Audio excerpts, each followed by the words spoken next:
Yeah, hello and welcome again to this channel. As I promised in the previous video, um, I had a chance to board the electric bus just to get a feel of it. Yeah, and here is the experience. Enjoy. Right, our e-shuttle is passing through. Ladies and gentlemen, our e-shuttle is passing through. We would like to make sure that you can be able to have an opportunity to ride our e-shuttle that is here. Alright. The future electric vehicles, and want to make sure that you have an opportunity to ride our shuttle. Alright, the future, no petrol. Charge the buses, charge the vehicles. The future electric vehicles, and you are welcome to come and board our lovely shuttle for a ride. Oh, okay, sorry. Welcome. Welcome. The gentleman.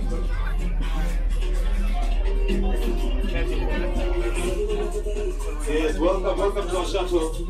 And enjoy the ride, enjoy the cruise. Enjoy the ride.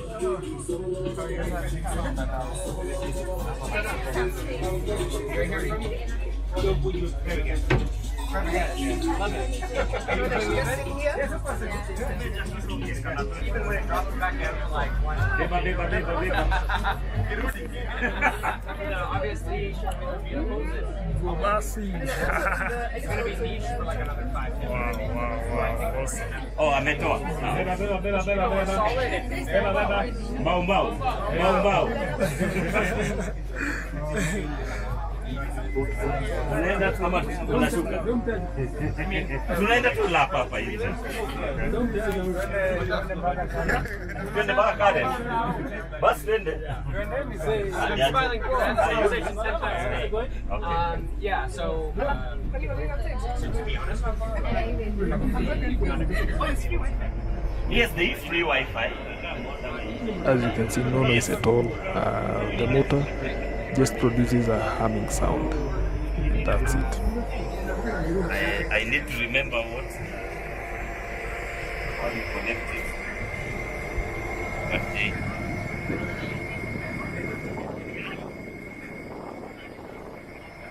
It's for passengers, so for safety purposes, please move from the door. Nifungie mlango. It's shuttle Wi-Fi. we should just see who's got the best solution for it. And then in a couple of years, Excuse me. I mean, in India, they're not talking What's your about payment system? standardized small payments. For passengers. Yeah. No, okay, let me explain. The passengers, the bus is run like any other bus. Okay? So we don't run the buses.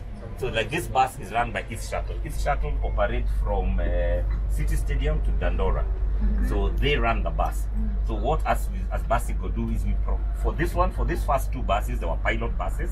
We wanted to prove can an electric vehicle be able to run in Kenya, on Kenyan roads. So for the last 7 months, this bus has done around 50,000 kilometers because we've been running almost every day, other than the day we take it out for like marketing purposes or for an event like this. Yeah. So that was the first proof point. The second point is to see, can we set up the charging infrastructure so that you are able to drive every day, hit the number of kilometers, and be able to operate. Third point is, are we competitive against diesel? Yeah. And that we've proved. So with that, finishing the 6 months pilot, the next step is now we are moving to what we are calling a commercial pilot. So from Monday, these buses are running not owned by Basigo. So East and City Hopper will now take 100% ownership on a lease model where they will run it, and they will only interact with us on the charging, on the service, and any maintenance to do with the bus, but they will run them 100%. And then as they're doing that, we then deploy infrastructure in the routes where so you'll see us putting charging on Thika Road, on Waiyaki Way, and somewhere on Jogoo Road, so that those buses are able to operate differently. Yeah. This is the big brother. It's a bigger bus meant for BRT. So today you'll get your chance to try the best of both worlds. Wow, awesome. Yeah, but that is my competitor. Actually, to be very honest, then in electric we are not competitors. Our competitors are against these polluting vehicles. So anybody who's doing anything in electric is actually assisting in creating a new form of mobility in Kenya, and a cleaner form of mobility. So this is the most noise. I think if we were in your normal matatu, I would need a megaphone. Yeah. This is the most noise you get in an electric bus. So it's a phone shuttle to make to ensure that the bus is cheaper. Pardon? It's a phone shuttle to ensure that it's cheaper than the You will be costing Currently, prices are, to be very honest, prices in the matatu industry or public service are actually pretty low at the moment. Why? Because of the economic situation. Even when diesel has gone up, they actually have been not able to pass on that exact cost to. Okay, shukisha mmoja hapo hataki kwenda mbali. Hata wewe. wasoke kidogo kutoka kwa mlango. We're just going to go round and come back. We're not going anywhere. To the roundabout, back, and then back in. Leo ni sare. So you'll find that if truly the fares would have been higher.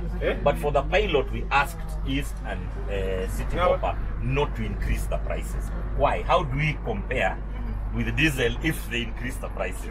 As much as we realize that passengers are queuing for this bus, whether more than the other buses, the prices were the same so that we could be able to compare. So this bus is a BYD K6, a 25-seater. It can do 250 kilometers a day on a single charge. The highest, sometimes we get to 300 kilometers in one day by doing a midday charge. Yeah, so when there are no passengers or the guys are breaking for lunch, plug it in at the depot, top up the charge, and then you can be able to do a bit more kilometers. How fast can you go? The bus is capped at 70 kilometers an hour. It would not. The standard in Kenya for buses, for PSV is 80. But this bus will not pass 70 unless maybe downhill gravity. So from the manufacturer, based on European standards, city buses and PSVs do not go beyond 70. So that's actually the speed. But if you look at the average speed of a bus in town, you don't even get to 30. The average speed is around 22 kilometers an hour because of all the start stop. So I think sometimes speed is, the guys doing border borders also, you'll find that the average speed a border guy rides is 30. But he's always worried if the bike will go 100. But yet he never even if he touches 100, it's once. Yeah, it's very rare. So from a safety point of view, normally there is a handrail, but this was removed because we are not allowed to carry standing passengers. So if you leave it there, then of course, then people will want to stand. True. How long does it take for a full charge? Two options. If you're doing slow charging, it takes around 4 hours, and you can do fast charge, it'll take half the time. Yeah. But what we prefer to do is during the day, because we only do a 1 hour charge, we use a fast charge. But at night we do slow charging. Yeah. So that way it's also better for the battery when you charge slow. Just like your phone. Keep using a fast charger, your battery degrades faster. Slow charger, your battery lasts a bit longer. Yeah. What's the load capacity? Not the number of passengers. Yeah. The load capacity.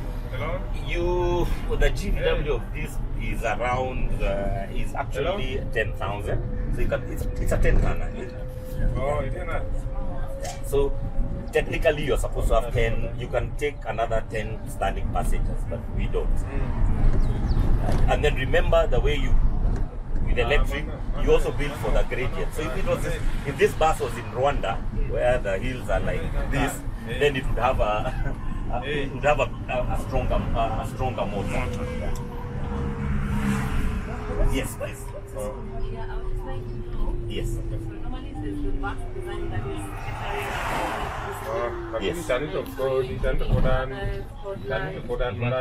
gender-wise. Yes. Is there any aspect of inclusion? So for this bus, while this bus doesn't have, unlike the big, see, we have a bit of an issue with how we write our laws. For example, so if you look at the BRT bus, which is got a priority seating, and because it's a low floor, yeah, this is a low entry, that's a low floor. So if you had a wheelchair on this bus, you'd have to they would have to put you on with this as a priority seat and then put your wheelchair. But if it was a low floor, low entry bus like what is used for BRT, you have a ramp where you would actually and then park it. But this is the priority seating. So if there was somebody on the wheelchair, that's where they would be in these two seats. But at the same time, I will ask when you enter Embasava, what is, and yet we operate on the same laws. So yes, it's got that priority seating. The door is wide enough to accommodate. But the bigger the bus, then you have to have that situation. Okay, and what's the minimum requirement for anybody who wants to be a driver of this bus?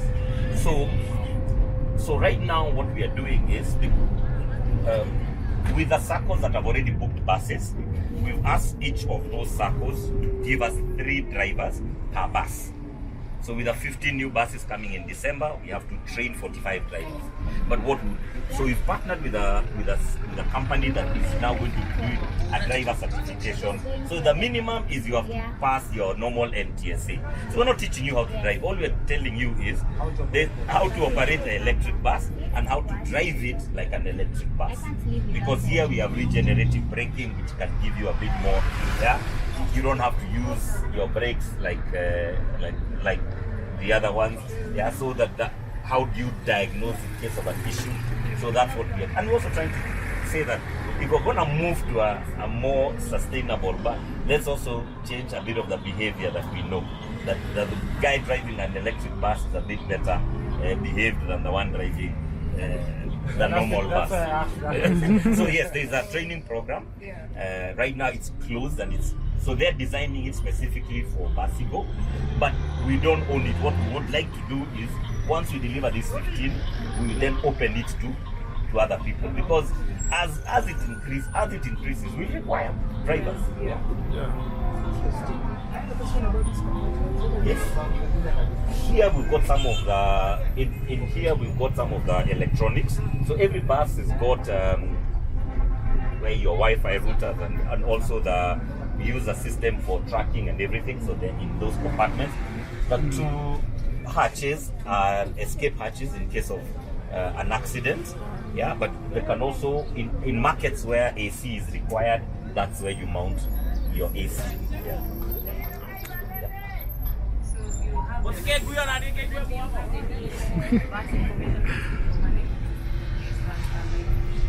Yes, we have our own, which we call paid, and when we deploy it to the circles, they use it to monitor their bus, to make all their payments, to book service. Everything's all done on an electronic dashboard. They can even check their revenue. However, we are a bit ahead because there's no passenger, like let's say, so the new buses will come with passenger counters. So as the owner of the bus, you know how many passengers you carry. Right now, we have to ask the driver, what was your revenue today? But as we move forward and as things start changing, then all that will be integrated into one system. So as a bus owner, you look at one dashboard and it tells you everything about your bus. I was more curious on schedule. Yeah. Schedule, I think if you live in Nairobi, unajua schedule ya Nairobi. Yeah. So what we found is the driver can tell you he has passengers who take the bus every day at the same time. So what have we done with those guys? We've allowed them, if you go on our website, there's a bus tracker. You can see where the bus is. But as we continue and as buses increase, we may then be able for you to pre-book your seat at a specific time. Yeah, and that will be providing to all electric bus owners who subscribe to our service for free. So you as a customer, you can book your seat every day, 7 o'clock from Dandora and that becomes, and even prepay. Yeah, so that will be possible from next year. So we are piloting. With everything you have to try, and see how it works, see where the problems are, and then deploy it to the SACCO to try it out. Because we don't run the bus. Remember, the bus is run by the SACCO. So anything we do is to help them increase revenue and increase the passenger comfort and experience. Okay, and how much electric power do you need for a full charge? Lots. Yeah, it's a 110 kilowatt battery, so you need quite a bit of power. Yeah. Compared to the conventional petrol, how do you compare it? Is it cheaper? Or is it 30% cheaper. 30% cheaper? Yeah, 30% cheaper. How about the cost of maintenance? Zero. Zilch. We did 50,000 at 45,000 kilometers. We changed brake pads. We didn't change them because they were finished, because our service team wanted to know how do you change brake pads. They were at 95% because just because of regenerative braking. Yeah. Well, I can tell you, Isuzu NPR you change every 2 weeks. Change oil every 2 weeks. You change filters every 2 weeks. Yeah. All those things you do. Here it's a very scheduled service. First service was 5,000. Then after that is in intervals of 15,000. Yeah. Because what are you changing? Yeah? What is Short of compressor oil, and the compressor runs the brakes, the driver's seat, which is hydraulic. It runs the power steering and the door. Yeah. What are you? What else? Make a fluid here. What's up here? Yeah. what is the battery lifespan? 8 years or 600,000 kilometers, whichever comes first. That's the warranty. Not to say that the day it reaches 8 years, it dies. Yeah, that's your warranty. So if anything happens between, and you've been using it properly, and service maintenance and all that, you're using certified service, you're charging it in properly. If anything happens, we replace it. And then when the bus is off the route, at that point we will pay for your loss of revenue. So what's the big question is, how much is the bus? 5 million plus VAT. 5 million. Yeah. That's 5.8 million. But then you have a separate pay as you drive, what we call pay as you drive. You pay 20,000 plus VAT per kilometer. So we are technically, and what do you get for that? You get charging, get all maintenance, all service, get insurance, and you get the warranty. Yeah. So we are your petrol station. But right now, equivalent in diesel is 31 shillings per kilometer. We are charging 20 plus 1. Pardon? The warranty for the battery is 8 years or 600,000 kilometers. The warranty for the chassis or the cabin of the bus, short of accidents, is 12 years. This body should be good for a minimum of 12 years. What's the capacity of the battery of the bus? 110 kilowatts. But it's quite big because battery on this side and this side and also on the back. But again, that's not capped. You can change. You can spec by what you require. Yeah. But of course, the bigger the bus, the more space you have. Musiox! Hey! FIA! Sema!